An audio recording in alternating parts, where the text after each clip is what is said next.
What's going on, guys? King2Linus here. I wanted to make a video because I haven't, and it's just the deck I've been working on. It started out as like Fairies, and then it went from like, I don't even want to say Shine Ball Turbo because that deck is just crap. Honestly, I just hate Shine Ball Turbos because every Fairy deck gets normalized into it. But anyways, so it started out as Dark Lords, and then it kind of evolved a little bit into a Lockdown, and now it's kind of like a mishmash. Now it's like Dark Fairy Chaos. Dark Chaos Fairies, I guess. There's not a whole lot of them out there, but yeah. Alright, so I do need a few cards still. I do need like a Secret Marshmallow, and I need a Photon Strike Bounce because that card's boss. Check out my trade binder, you know, and see what we can work out. But anyways, back to the trade vid. Alright. I run one Spiritual Barrier. And the reason I run one is I have another one in my side deck, but I just need one for now. For the most part, I do need my monsters to die. They fill my grave, you know, I fulfill their effects, so I do need them to die. That's mainly for like, just like people, when they would run like counter fairy builds, they would run Sanctuary in the Sky. Now the only reason they use that card is because it has support with monsters. It sucks, you know, otherwise because, you know, there's much better cards out there. Mausoleum's, I mean, better depending on what kind of deck you're running. Valhalla's much better. But I run Spirit Barrier because as long as I have a monster, I don't take battle damage, which is pretty good. So, I also run D Prison, just for RFP. Bottomless, which surprisingly enough doesn't affect Heretics from what I hear. So yeah, so I decided to throw in a Karma Cut for that, same as with Insectors and Windups. I'll drop a card and I will basically chain disappearance all of yours. So I mean, it works well and it RPs them, so it does good. One Mirror Force, because not a lot of people see it coming, honestly. I'm surprised. Most people are like, you know, they'll like go for all out attacks and I'll be like, Mirror Force, and they'll be like, what? Yeah, it's pretty funny. Starlight Road, and you already know why. Just because I needed to fill in more traps with this deck. And Starlight Road's actually one of those really good ones. It's a good stall at least. Torrential Tribute, just because, you know, if I'm getting overswarmed and I'm not able to defend, works great. And a Solemn Judgment. The reason I don't run Solemn Warnings is because I don't need to. You can special summon as much as you want. I'll run Orange Lights for those, and if you do somehow pull out your boss monsters, I can still RP them. Because this deck is it's Dark Fairy, and then it's secondary as RP. So right now I'm showing you the Dark Fairy build, and what's going to happen is you can actually first round I'll play my Dark Fairies, so it's going to be a lockdown beat, so it'll just punch through and it's going to lock down, and then you're going to be like, okay, well, how do I get a lockdown? How do I get around it? So you're going to sight in for that, and then I'm going to change it to RFP. So, you know, you may pull out your Veilers and things like that, and I'm just going to be pulling my Chaos Sorks and Light Ray Sorks, but getting ahead of myself, so yeah. Alright, give me a minute. Alright, so spells, one Mausoleum, and the reason I run Mausoleum is sometimes may not be able to special summon. I may have my Christie out and I still want to pull out a monster. I will pop Mausoleum, pay 2,000 life points, and, you know, pull out a monster that I could special summon, but I'm no longer able to due to Christia. So I will pull them out with this. I used to run BK Barbaros, and it worked kind of good, kind of not. So yeah. Double Colosseum, just as a stall. It works pretty well, especially on first turns. I'll pull out a Christia, you're allowed one monster, and you can't special summon. So I mean, it really thins you out. Double Valhallas, just because it is a fairy deck and I use beaters. Double Handy. Because they send, they don't discard, they work great against Dark Worlds, and it doesn't matter as long as I'm filling my grave. Alright? And of course the double staples. Reborn. Heavy Storm.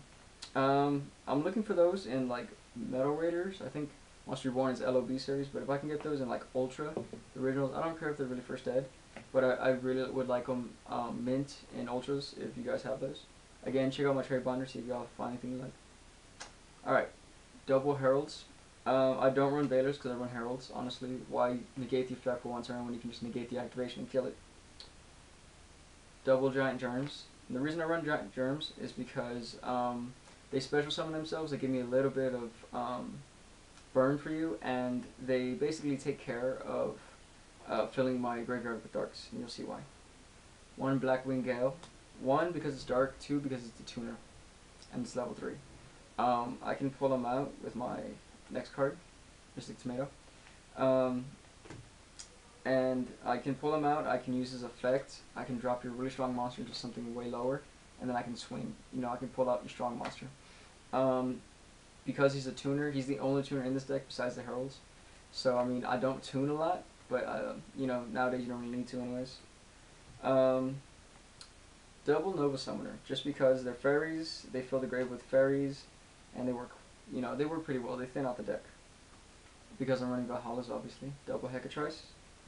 Hecatrice, just to drop, just to fill. 1 Gel Duo. Honestly, I do need a secret Marshmallow, because, you know, it does cause a little bit more burn. It does help a lot. Double T-Kings. I'm looking for those in Ultimate, Gold Rare, or Secret if you guys have those. I'm willing to buy, just let me know the prices and I'll see what we can work out. Now for graveyard abilities, I have End of Anubis, just to stall, or just to stop people. Because most people, especially with insectors like hoppers, things like that, I don't know about Heretics so much, but windups, things like that, they like to pull, you know, obviously the main play is, you know, Dragonfly, maybe not Hopper, Hornet, that's the one. Hornet, you know, pull him from the grave, bring him back, pop off, kill, you know, things like that. So, End of Anubis basically stops that. And he's only 6 stars, so if I have Mausoleum out, I pay 1,000 life points, and he's a 2,500 beater, so he's not terrible. Alright, 1 Samorg for the lockdown. Basically, he stops you from setting traps, so I don't really have to run MSTs, I don't really have to run Solemn Mornings, I don't have to run Magic Jammers, things like that. It really slows down my opponents. They have spells still, but I can fix that with 1 card, and I'm still looking for that card, by the way. You guys have any anti-spell fragrances, let me know. Or Tyrant's Temper. I need both of those. So if you guys have those, let me know, and I can get those off you. 1 Gorge, just for those sick plays where I'm getting destroyed, you know. He's dark. Now the reason I fill my deck with lights and darks is, yes, I run Chaos Sork. I also run Light Ray Sork, 1 of each, just to build a little bit of consistency. Also, because I run Dark Lord Zerato, he's a dark, he's a fairy, and he's a 2800 beater. Plus his effect is awesome. If I have 4 or more darks, I contribute them with 1 monster instead of 2. Also, if I don't use that ability, if I don't have that, I can just, you know, Monster Reborn, Special Summon with Valhalla. I can drop a dark from my card, from my hand, wipe all your monsters off, play Heavy Storm, wipe all your field and spells off, and then just swing. And the way I usually do it is I'll play Monster Reborn, I'll pull out Superbia will pull out Zerato, you know, I'll drop a dark, whatever, maybe Giant Germ, Blackwing, whatever, from my hand, clear your field, you know, Heavy Storm, clear your back row, and I'll swing with both, and it's about 5,700. So it's not terrible, it's not a 1 kill, but it's really hard to get around cards like that. Zerato would be sent to the grave then. I still have my Superbia, which is a 2,900 beater, you know, and I could still play with him. Alright, so double Christia, obviously it's a fairy build. It works very well with special summoning. I've literally pulled off plays where, you know, I'll pull my first hand, I'll be like Valhalla Christia, and they'll be like, shit, what do I do? You know, because deck's basically all about swarming. I mean, you need to special summon nowadays just to play. Now, the reason I run Giant Germs in this and not Nimble Mangas is because they're dark. The burn ability is a little plus. I don't like how they get special summon in phase of attack, but, you know, whatever. But because they do, I pull Tualatin. I like Tualatin because of his ability like that. You know, you kill off both my monsters, I can pull out Tualatin, and if you're playing Katakuri's, I'll be like, no Earths, none.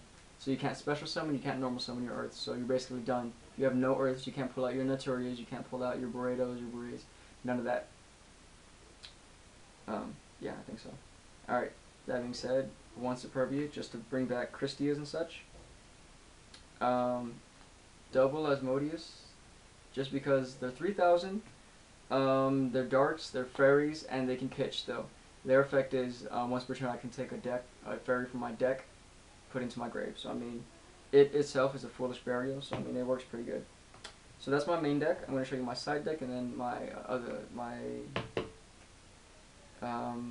extra deck.